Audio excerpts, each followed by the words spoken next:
place. Now, I will say, Niamh, I wasn't surprised to learn that given your profession, that you kind of grew up around sports, that you were saying it was a very sporty family, so I'm guessing this was always sort of in your mind that you'd love to be doing this later on? Yes, yeah, it was. As I said, I grew up in a very sporting family, so I was always around footballers in particular who were coming in injured and talking about training and talking about injuries and talking about conditioning and that. So I was always interested in how the body worked and how to rehab the body and how to treat injuries and that. So it came naturally to me. Are we talking about a small kid like is interested, or is it just when you got into the later stages and realised the mechanics and the actual muscle matter and all that? Was it something very early? Yeah, it was something in my 20s. Okay, right. Yeah, so right. I actually got a low back pain in my early 20s and I had to have surgery. So that kind of got me more interested in how the body worked. And then my brothers played for a local football team and they brought me out to the club and threw me in the deep end and said, come out here, you're going to help out. And so yeah, it became a passion then.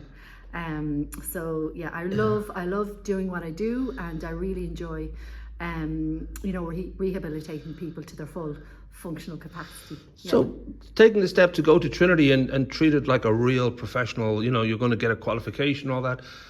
I don't know, that was just inevitable, whether it was a big deal to sort of make that step? Yeah, it was, because I had already been to college, I'd already been to DCU, and I did computers and French in DCU, so it was a big decision to go back and do another degree back in Trinity. So, I moved back in with my parents, all my friends were moving on, but I knew I really wanted to do it and I really wanted to work with people.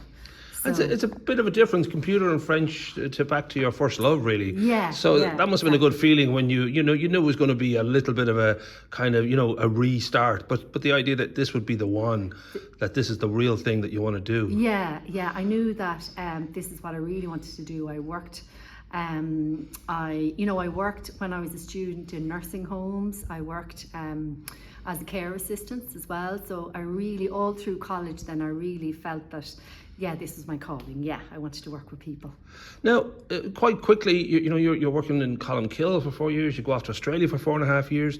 Then you have 9 years in Florence Road. It seems that it just always was something you were doing. I don't know whether there was any kind of periods of time where you even had a moment's doubt, or whether it was too hard, or it sounds like it was always something that was just a big part of your life and that you always were going to do this. Yeah, definitely. Yeah. I couldn't imagine myself sitting at a desk all day for the rest of my life. So yeah, I wanted to be up and about, and as I said, it was a natural progression then.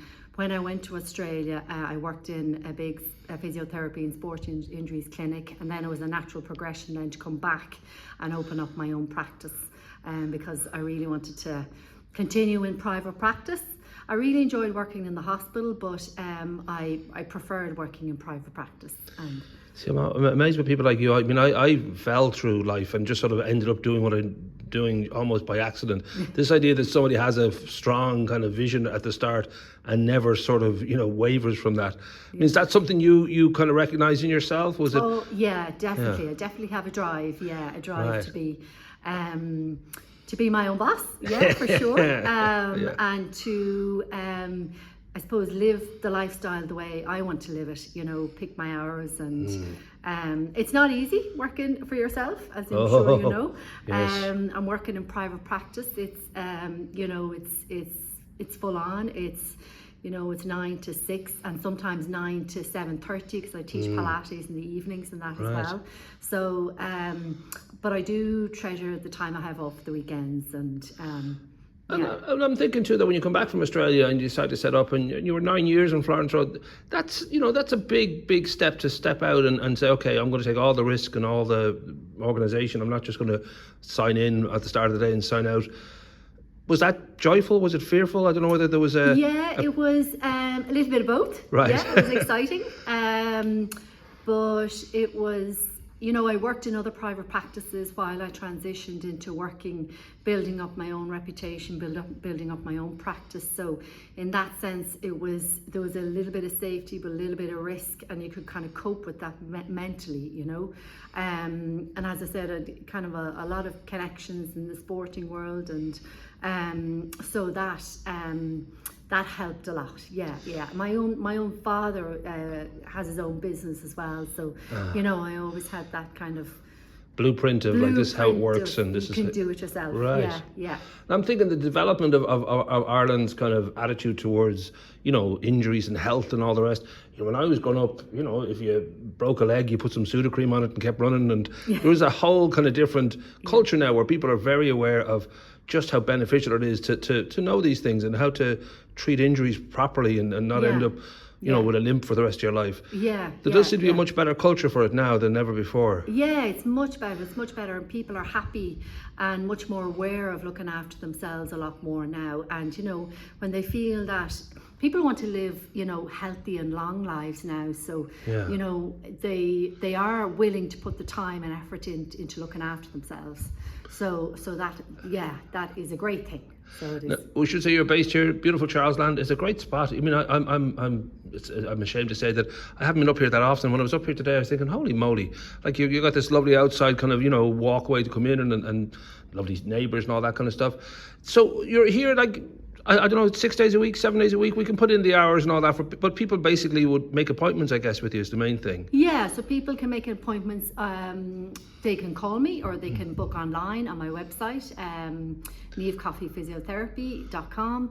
And also if they want to do a Pilates class, take part in a Pilates class, or a stronger bones class, which is becoming a lot more popular now. People are a lot more aware of building up strength in their bodies, so that's why the classes are very popular now as well.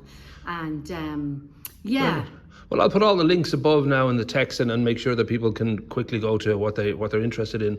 Just the last thing, I suppose, 9 years on Florence Road, and then you came to Greystones. Was it a shock that, you know, the people in Greystones are much more attractive? Was that difficult to adapt to, or? No, it wasn't. We are very beautiful, though. It's just, you know, just beautiful. adjusting your set and just. Well, I live here in Greystones. Well, see, there you go. See models everywhere, you know. Yeah, I live here in Greystones, so I know the lifestyle. I love the lifestyle. I love the sea. I do a little bit of surfing and I sea swim, and that's, so I'm naturally drawn to the lifestyle. Well, that's the thing. It's kind of crazy just how fitness based a lot of Greystones is. I know there's people who healthily, happily have their chips and sit down all day, but there's so many people now just kind of recognise and do enjoy the idea of some kind of activity, whether it's going up the Sugarloaf or jumping in the sea and all that. We're so lucky here in Wicklow, you know. We're going to live a long time. I hope it's worth it. Very good.